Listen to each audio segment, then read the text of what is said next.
Colombo, Sri Lanka's president warned that Tamil extremists were regrouping abroad to revive their demand to divide the island nation 9 years after the end of its decades-long ethnic war.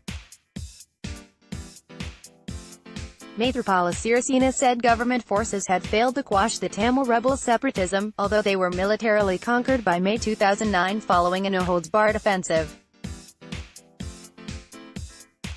"We have defeated terrorism of the LTTE, Liberation Tigers of Tamil Eelam, but we have not been able to defeat their ideology," Sirisena said.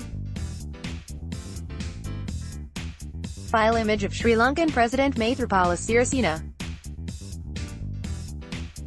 Reuters. At a ceremony to mark the 9th anniversary of the end of the war, Sirisena said Tamil extremists abroad were still hoping to establish an independent homeland in Sri Lanka. "They are very active abroad.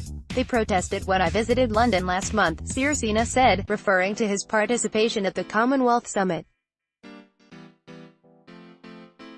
"There has been no violence blamed on Tamil rebels since their top leader Velupillai Prabhakaran was shot dead on the 18th of May 2009, but pro-rebel activists abroad are known to have staged frequent anti-Sri Lankan protests." Sirisena came to power in January 2015 on the back of strong support from the minority Tamil community after pledging reparations for war victims and accountability for rights abuses. International rights groups have said that at least 40,000 Tamil civilians were killed by government forces under the command of former President Mahinda Rajapaksa in the final months of the war. Sirisena said there were no reliable figures for civilian casualties, but said the total number of Sri Lankans killed could be about 100,000.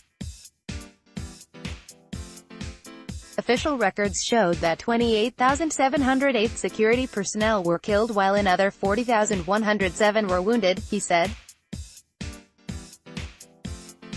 Sirisena has relaxed restrictions on the former war zones in the island's north and east, and released much of the military-occupied land back to Tamil owners. However, he has yet to deliver on a promise to grant greater political autonomy to Tamils and set up a mechanism to probe what the UN has said were credible allegations of war crimes.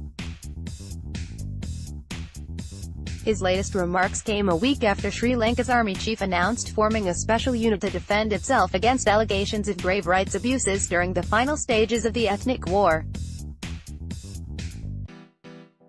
Army Chief Lieutenant General Mahesh Senanayake has distanced the military from the previous government's claim that no civilians died, and acknowledged there may have been individual excesses, but there have been no prosecutions.